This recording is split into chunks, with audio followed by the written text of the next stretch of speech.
इमरान खान के जो ज़ाती मुआलिज हैं शौकत खानम हॉस्पिटल के डॉक्टर आसिम, उनकी स्टेटमेंट आ गई। हुकूमत ये कह रही है कि हमने इमरान खान के जो ज़ाती मुआलिजीन हैं उनको एतमाद में लिया। नाज़रीन, ये इतना बड़ा झूठ है, जितना बड़ा ये जो मौजूदा हमारा सेटअप है या हुकूमत है, जितना बड़ा ये झूठ है। इमरान खान के जो मुआलिज हैं डॉक्टर आसिम, उन्होंने कहा कि जो लोग इमरान खान का चेकअप करने के लिए जेल में गए, उनसे मेरी टेलीफोनिक कन्वर्सेशन हुई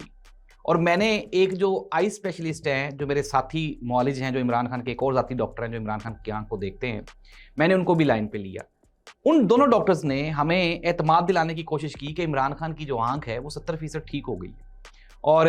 इसके अलावा इमरान खान का जो इलाज है वो बिल्कुल ठीक जारी है। डॉक्टर आसिम ने कहा कि ये उनकी बात है, इस पर मैं इसलिए यकीन नहीं कर सकता क्योंकि मैंने ना ही तो इमरान खान को देखा है और ना ही मैंने इमरान खान के साथ बात की है। अगर बेहतर तो यही था कि इमरान खान की फैमिली को या इमरान खान के मौलजीन को साथ लेके जाते ताकि हमें कंफर्म हो जाता कि ये श्योर है। इट मीन्स दैट नाज़रीन कि दाल में कहीं ना कहीं कुछ ना कुछ काला ज़रूर है और ये जो हुकूमत है ये इमरान खान की सेहत को लेके और इमरान खान की आंख को लेके कुछ बड़ा खेल खेल रही है, जो कि इस कौम को तब पता चलेगा जब ये गेम कंप्लीट हो चुकी होगी।